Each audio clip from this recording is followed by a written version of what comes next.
Chicken fry বানানোর পর প্রায় সময় দেখা যায় ঘরে যদি ২ টোর বেশি বাচ্চা থাকে, ৩-৪ টা বা অতিথিরা আসলো তাদের বাচ্চা-কাচ্চা থাকে, তখন এমন কোনো রাঁধুনি নেই যে দ্বিধাদ্বন্দ্বে পড়ে না যে কাকে রেখে কাকে চিকেনের লেগ পিসটা দিই। কারণ সব বাচ্চারাই কিন্তু লেগ পিসটা খেতে পছন্দ করে।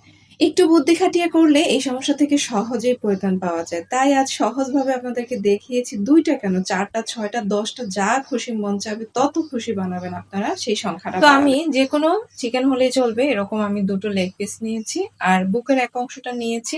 এগুলোকে আমি নরমালি আমরা যে মাংসটা রান্না করি মুরগির মাংসটা সেটা সেই রকমের মসলাগুলো দিয়ে আর কিছু কিউব করে রাখা বড় বড় সাইজের আলু দিয়ে আমি রান্না করে নিই। ঝালটা দিবেন বাচ্চাদের স্বাদ অনুযায়ী। এখন চিকেন আর আলুগুলোকে আলাদা আলাদা করে আমি থেতলে নিয়েছি, আমি ম্যাশ করে নিয়েছি, দুটোকেই আলাদা আলাদা করে নিয়েছি। চাইলে একসাথেও কিন্তু করে নিতে পারেন, তবে আলাদা করে নিলে একটু বাইন্ডিংটা ভালো হয়। কতটুকুর সাথে কতটুকু দিবেন সেটা ব্যালেন্স করা যায়।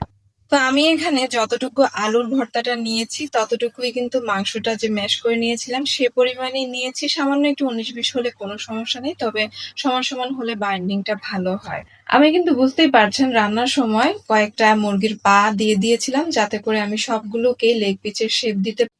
আপনারা কিন্তু আমার উপস্থাপনা থেকে ভিডিওটা দেখে কিন্তু ভালোভাবে বুঝতে পারছেন আমি কিন্তু মুরগির যে অন্যান্য অংশটুকু আছে হাড়গোড়গুলো লম্বা লম্বা সেগুলো দিয়েও কিন্তু এভাবে লেগ পিসের শেপ দিয়ে নিতে পারি।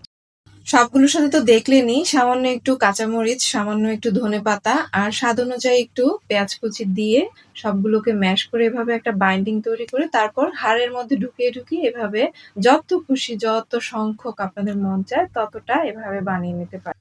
সবগুলোর শেপ দেওয়া হয়ে গেলে এক সাইডে রেখে এবার একটা ডিমের সাদা অংশটাকে গড়িয়ে নিচ্ছি। তারপর ব্রেড ক্রাম্ব দিচ্ছি এখানে। আর আপনারা চাইলে ব্রেড ক্রাম্ব যদি না থাকে টোস্টের গুঁড়োটাও দিবেন, তবে এখানে চিনি ছাড়া যেটা সেটা একটু দিবেন। খুব বেশি কিন্তু দেওয়ার দরকার নেই, বেশি দিলে কিন্তু ভাজার সময় খুলে আসার সম্ভাবনা থাকে।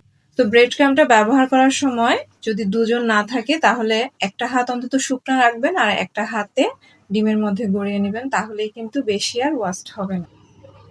এক এক করে সবগুলোকে আমি ব্রেড ক্রাম্বের মধ্যে গড়ে নিলাম।